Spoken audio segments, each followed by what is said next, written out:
Hello everyone, welcome to Sunya IAS and welcome to this lecture. In this lecture, we are going to talk about a very important and application-based topic, which is your federal system.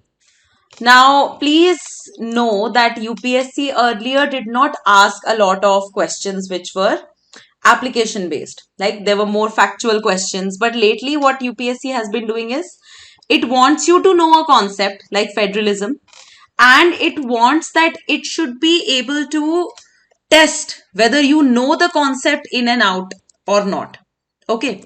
So with this particular chapter, we are going to prepare you for every question of federalism that can come up, every kind of question that can come up.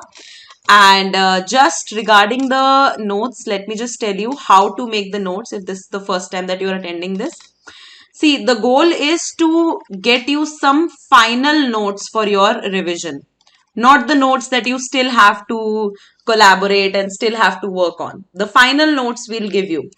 And actually, we won't be giving you those notes. You will be making handwritten notes as the class moves forward. Okay, the notes will be handwritten by you. And I will tell you exactly what you need to write with every class.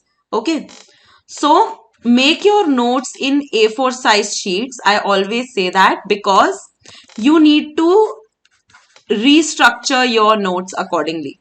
Okay, what you will need to do is you will need to take up the sheets that you need to revise multiple times, and you will just before the prelims you will just keep on taking the topics which you need to remember the most. So always go for A4 size. Do not go for the bounded register. So with this, let's start with the first question. With reference to the Indian federal system, consider the following statements. The Indian federal system is a holding together federation. The division of powers in the Indian federal system includes the separation of powers between the executive, legislature, and judicial branches. And the Indian constitution is more rigid than it is flexible. So what do you think is the answer for this? See, the first thing that you have to do in any such statement based question is that you have to find out the incorrect, absolutely incorrect statement. Okay. So you know about India's federal model, and I want you to write this down, that India's federal model is more tilted towards the union. So it is a unitary federalism. Unitary federalism means that the union government will always remain more powerful. So when it will remain more powerful, then not many provisions need the approval of the state. You know that the federal provisions of constitution need the state's approval, needs the ratification of half of the states by simple majority. But most of the provisions are not like that. So when you see the third statement,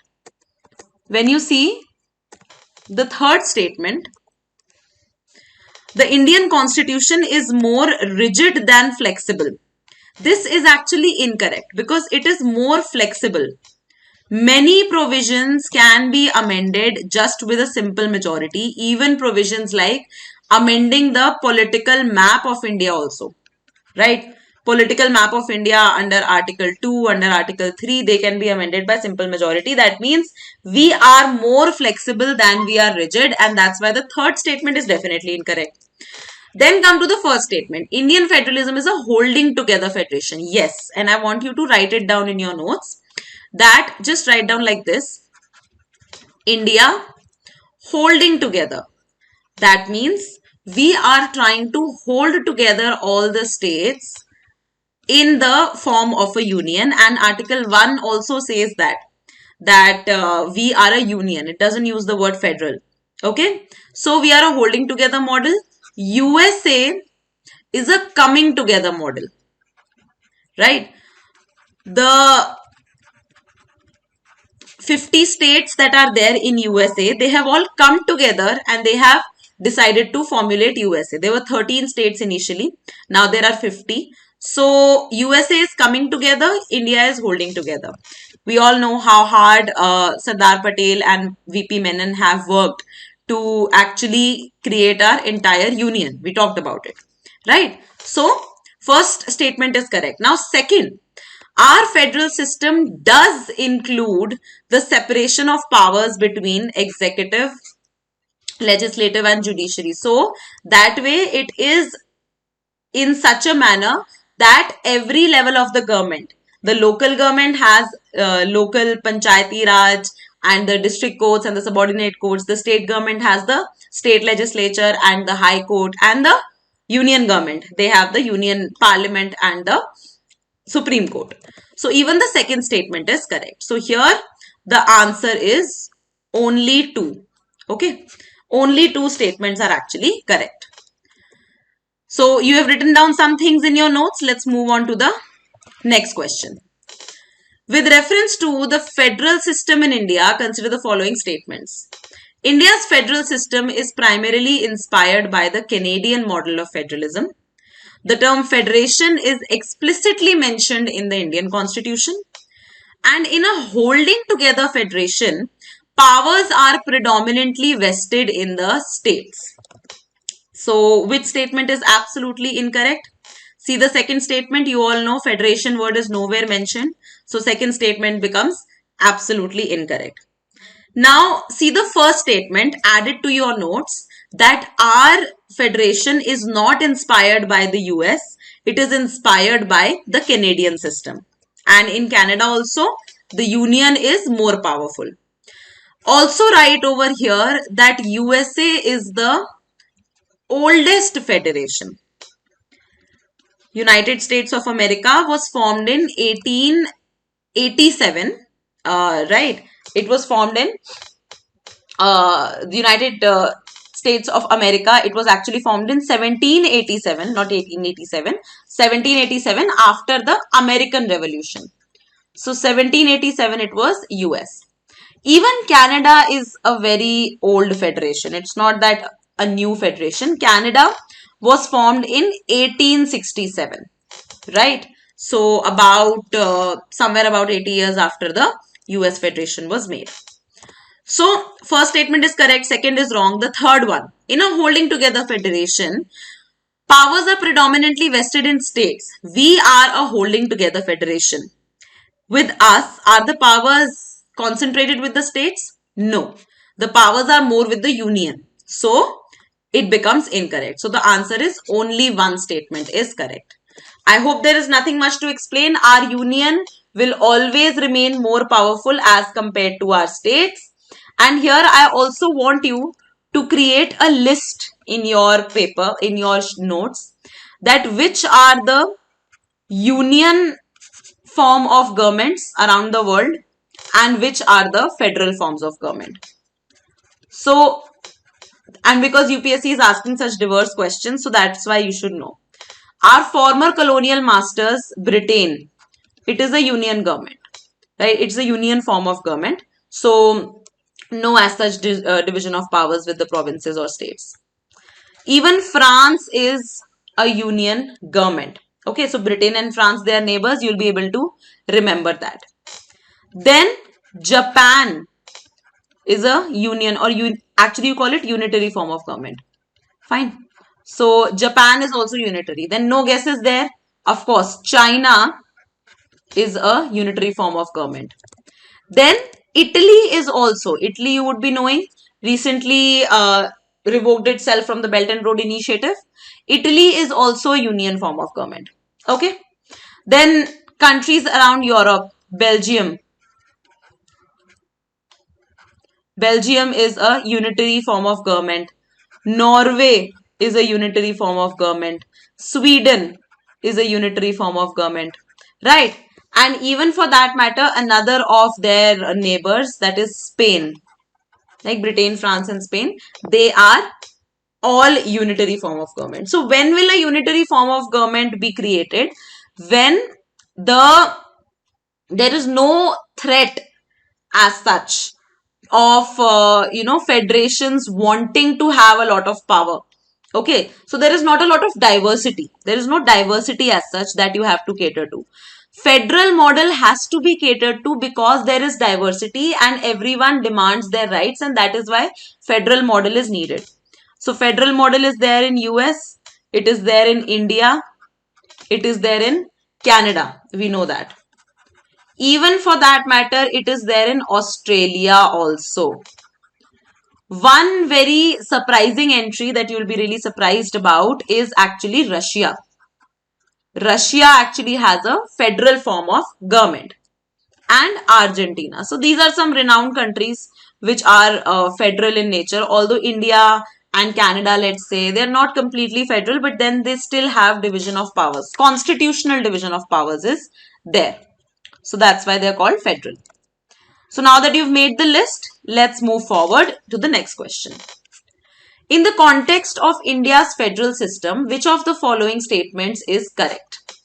The Indian Constitution designates the organization, structure, functions, and powers of state and central governments. The Union list encompasses more significant subjects than the state list, indicating a strong central government. And in India, the residual powers rest with the state legislatures. What do you think is the correct answer? Absolutely incorrect. ढूंढते हैं पहले. In India, the residual powers rest with the state legislature. No. In any form of government, which is a quasi-federal government, the residuary powers cannot lie with the state legislature. So this becomes absolutely incorrect. They lie with the center. Also write over here something. I'll just tell you that we borrowed our overall structure from the Government of India Act of 1935. And the Government of India Act of 1935 gave the residuary powers. Please make a note of this. Gave the residuary powers to whom? Governor General of India. Not the Governor General of the province. The Governor General of India got the residuary powers. So I hope you will remember that. Third statement is incorrect. Then Indian Constitution designates organization, structure, function. Yes, Indian Constitution, and that's why our federal credentials are strong, because Indian Constitution itself tells that this is the duty of the state and we have the 7th schedule. So this is correct. The Union list encompasses more significant subject. Yes, when you have subjects like defense or when you have subjects like communication, in the Union list, it is of course very obvious that the more important subjects will be there in the Union list. So even the second statement is correct and only 2 are correct. Also, please write down the constitutional distribution of powers is given in the 7th schedule. Although I know you would be knowing this, but 7th schedule has 3 lists. The list 1 is the Union list. List 2 is the state list, and list 3 is the concurrent list. Okay. Now that UPSC is going into a lot of details, you might be interested in knowing as such that what are the various parts of these lists, etc. So you can just have a read. Okay. No need to remember each and every subject because it will be a poor cost benefit ratio. You can just read it through Laxmikant. Then next question. Regarding the Indian federal system, which of the following features are unique to India compared to other federal systems? The Indian Constitution is the lengthiest in the world. The President of India has the power to withhold assent to bills passed by state legislatures. And India follows a bicameral legislative system at both the central and the state levels. So, what do you think is the correct answer over here? First of all, find out which is the absolutely incorrect statement. There is none absolutely incorrect over here. We know that Indian Constitution is the lengthiest constitution right now of the world. So, first statement is correct. President of India has the power to withhold assent to bills. Yes, under Article 200. And we will study about this when we talk about the federal system, etc. The center-state relations. The governor has the power to reserve any bill for the consideration of the president, which is blatant violation actually of federalism as such, but it is there in the constitution. Okay. And India follows a bicameral legislative system at both central and state levels. This is also correct, unique feature. So here all three are absolutely correct. So I hope it is clear. Moving on. With regard to Indian federalism, which of the following statements is accurate? India has a single citizenship for its citizens. The governor of a state is appointed with the concurrence of the chief minister of the respective state, and Indian federal system is based on Australian model of federalism. How many of the above statements are correct? First of all, find out the absolutely incorrect one. Australian पे नहीं, हमारा Canadian पे based है. We are based on the Canadian system. So the third statement is incorrect. Then second statement also, although this is a recommendation of the Sarkaria Commission, this particular second fact, it is a recommendation of Sarkaria Commission, but it is not happening. When the governor is appointed by the president, it is not something that is approved by the chief minister or even consulted with the chief minister. So this becomes incorrect. And first statement is absolutely correct. We are only the citizens of India. We are not the citizens of any particular state separately. Okay. If you remember, there was this movie Chak De India in which there was this scene that I only see one word, that is India. Right. So similarly, so here also only one statement is correct. Moving on. Consider the following statements.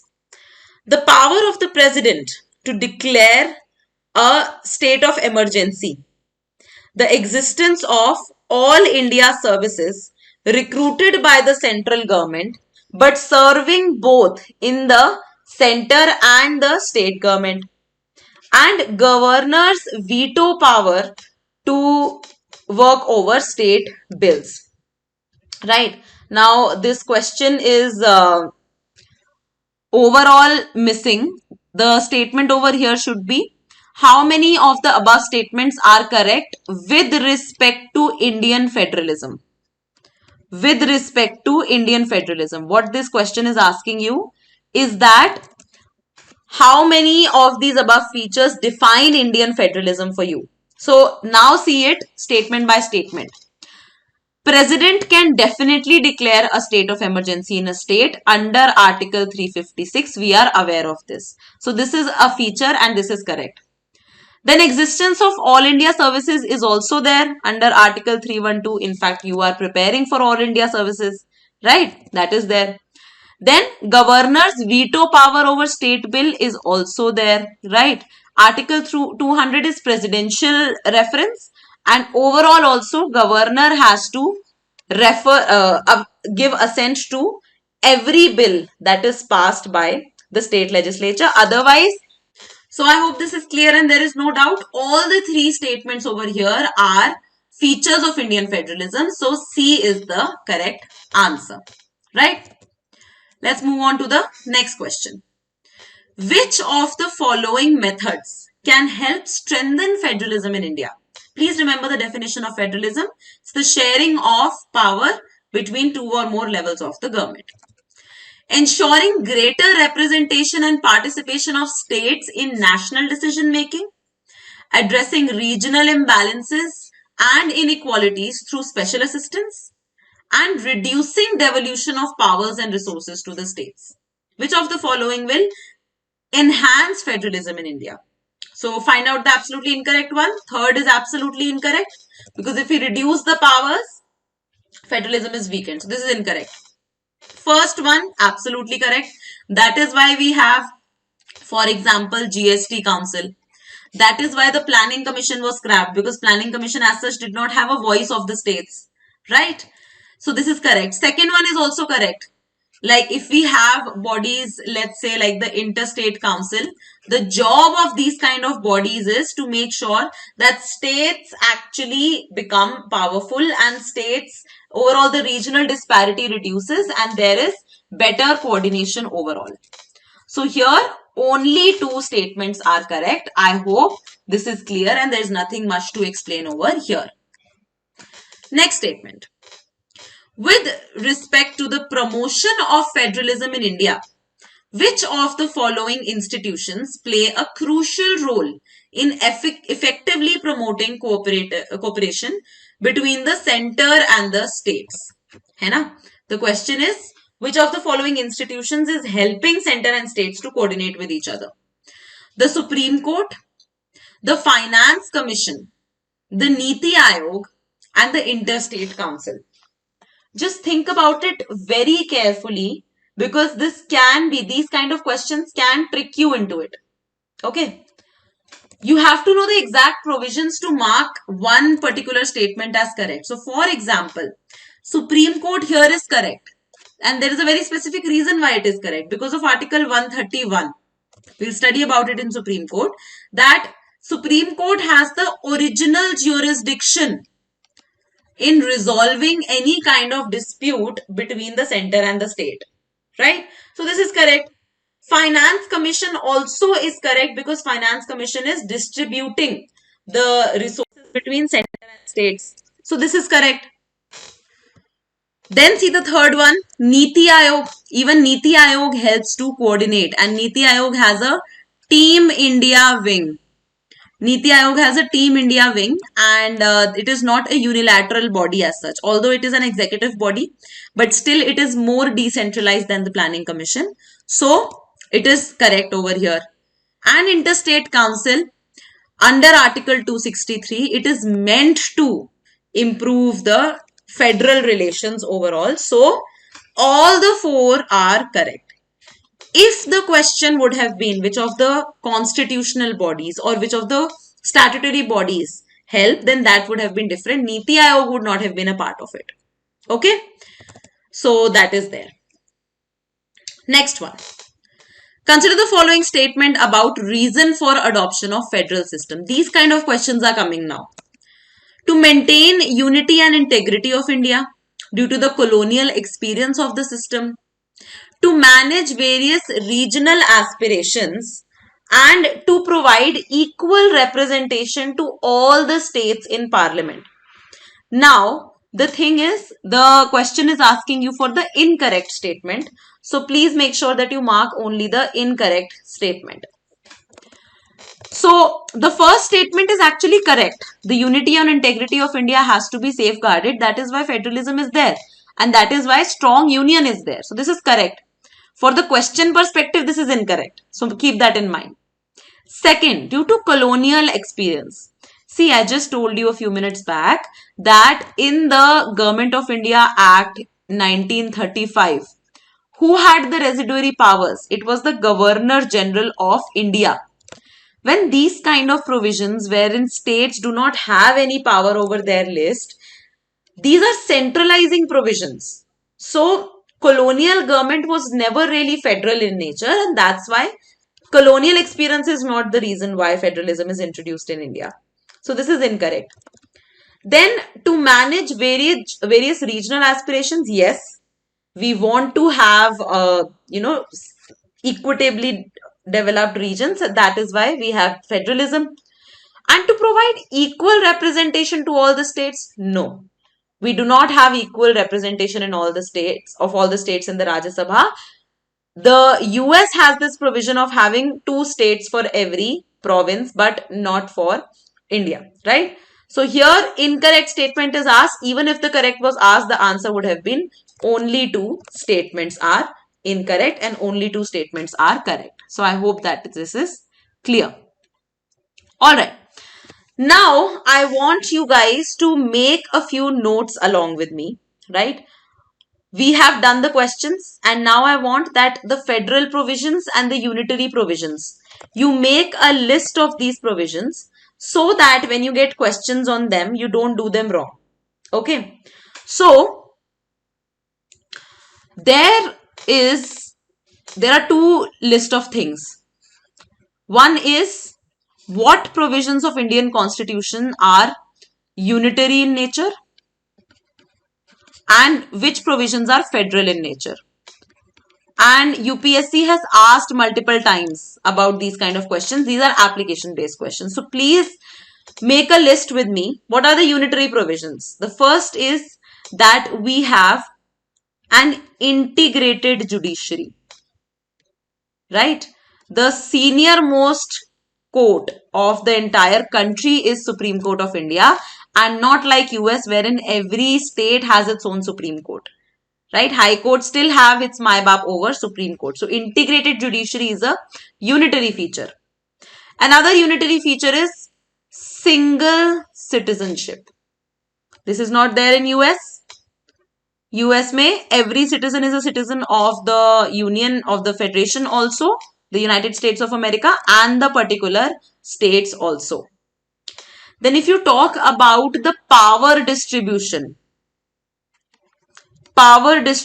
in 7th schedule, then Union is more powerful. Okay? Union is more powerful, and we'll talk about it in detail in the center-state relations. The next thing, just think about it, the emergency provisions. They are the most non-federal feature of the Indian Constitution and not there in a lot of federal constitutions as such. Then the post of governor is a very unitary feature. Then residuary powers being with the center is also a unitary feature. Then in the center-state relations chapter, we will study that union has the power to actually be legislate on the state list also. Okay, so union power to legislate on state list. There are a few conditions for that. We will study about it. But union power to legislate on the state list is there. Then another thing is all India services for which you are preparing. Recruited by the center, trained by the center, but serving in the state. Sometimes don't know the culture of the state, sometimes don't know the dynamics, but still serving in the state. Then overall, the flexible constitutional amendments. The fact that provisions like citizenship can be amended flexibly by a simple majority is something that is very unitary in nature. So these are the unitary provisions. Some small provisions are further there. For example, the audit machinery is integrated. The CAG is supposed to audit not just the union but the state governments as well. So that is there. Now let's come to the federal features. The biggest federal feature is having a written constitution. Written constitution which has the entire distribution of subjects. This is not there in UK. Every law is a part of the constitution in UK. So written constitution. Another federal feature is constitutional distribution of subjects. Again, 7th schedule itself. So please write this down. Another thing, integrated judiciary is a unitary feature, but independent judiciary is a federal feature. Just think about the fact that so many times union has tried to, over the years, union has tried to intervene into the state list, but the judiciary has not let them do that. For example, Article 131 is there, which enables the Supreme Court to adjudicate on the federal matters. Then another thing is representation of states in parliament. We studied in the question as well that the fact that states are being represented by the Council of States, that's the Lok Sabha, is something that shows the federal nature. Rajya Sabha is powerful. Except for the money bills, Rajya Sabha is money bills and no confidence motion. Rajya Sabha is overall very powerful, right? So that is there. Then regarding Article 368, there are some rigid provisions, the federal provisions, which need the approval of half of the states by special majority. That is, the ratification of states is required. So even this is a rigid provision. So I hope you understand what I'm trying to say. These are some of the unitary and federal features, and question can very easily come on these kind of aspects. So please remember that you need to apply your brain which kind of features are making it easier for the union to control the states and which kind of features is giving independence to the states. You have to apply your brain over that, and I hope this session helped you in that. Now, regarding this particular course, let me just tell you a few things over here. The name of the course is Revise Entire Prelims Syllabus through 3000 plus MCQs. We have these subjects: modern history, polity, geography, economy, art and culture, current affairs, ancient medieval, environment, ecology, and science and tech. Basically, all the subjects that you require for the preparation of the prelims examination are going to be done in this course. And yes, if you think that your mind works better when you do revision in the form of questions, then you can look into this course and you can call us up on this number, on this website you can visit, and you can actually have an entire idea of how we are going to structure these sessions. Although these sessions I'm trying to make it as comprehensive for you as possible, but if you want to practice these questions yourself also before watching the sessions and having a dedicated timeline for that, you can enroll in this course. So I hope you derived some value out of this session. I will see you all in the next session, and thank you for watching. Bye bye.